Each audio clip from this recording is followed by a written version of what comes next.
right, looking ahead here, a little Washington versus Oregon State preview here.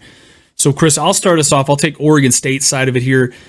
Oregon State's defense, to me, they've played really, pretty decent this year, man, honestly. The game's at Corvallis. Obviously, we know they play much better at home. DJ, oh my God, Ungalele. I think that's how you pronounce his name, right? The ukulele. I'm not going to disrespect him that way. He's played pretty damn good this year, man. Very serviceable, right? Is he the best quarterback in the country? Absolutely not. But is he the worst? No, not even close. They're kind of another one of those teams. They want to run the rock on you, kind of like we were touching on Tennessee a little bit ago. They want to pound the rock on you, right? And they want to use that to set up the pass. They do a really good job at mixing both of them in. They've got a back there in Martinez already has 1,000 yards, 7 touchdowns on the year. So, I mean, they are going to do a good job at mixing it up here. This is going to probably be, again, at this point when you're Washington playing some of those top heavy teams out there in the Pac-12 against Oregon State on the road, this is going to be a tough matchup for them, right, Chris? I'm going to kick it over to you. I want to hear a little more about Washington and what they're going to bring to this matchup for us. Yeah, and you're not wrong.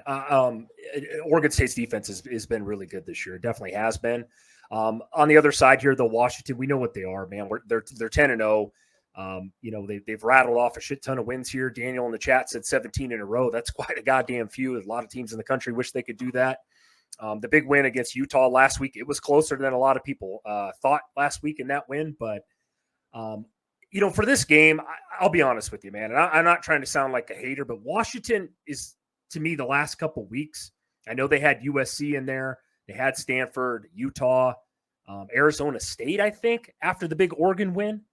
Kind of begging to get beat, in my opinion. Now, that doesn't mean I'm not, putting any respect on Washington, but they haven't looked as crisp, as they did the first 4 or 5 weeks of the season. I think a lot of people, majority of people, Christian, thought they'd be probably the number 1 team in the nation after 5 weeks. I know we thought that for a while there, but it's a long season. So, excuse me. But I will say this. This game's going to be tough. This thing's at Corvallis. Believe it or not, Oregon State is favored in this game currently by 2.5, which is kind of nuts for a 2-loss Oregon State team going against an undefeated Washington team, Christian. I'm going to give you my predictions here, man. I have this one going to overtime. Give me Washington 34, Oregon State 31. Give me Washington 28, Oregon State 21.